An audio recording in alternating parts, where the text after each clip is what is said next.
sobrang pagod at stress ko nga lately. Kaya today, I hit pause and love myself. Nagpamper talaga ako ng bongga sis. Nagpa-nails and puts pa na muna ako kasi yung pa ako, hindi na siya cute.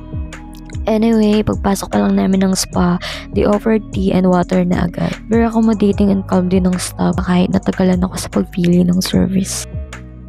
After ng nails, nagpainit muna kami. Tinry na din namin yung sauna nila.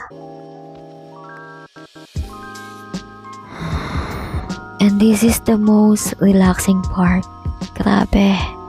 I want more. 350 pesos lang tong sweetest massage para mawala yung stress at lamig mo sa katawan. The God is giving. After ng foot and body, so syempre sa face naman tayo, sinabay na din nila yung nail polish. So nagpa-face contour nga ako and nagpa-lash firm na din para pagising pa lang sa umaga, fresh na agad at buhay na agad yung mata ko.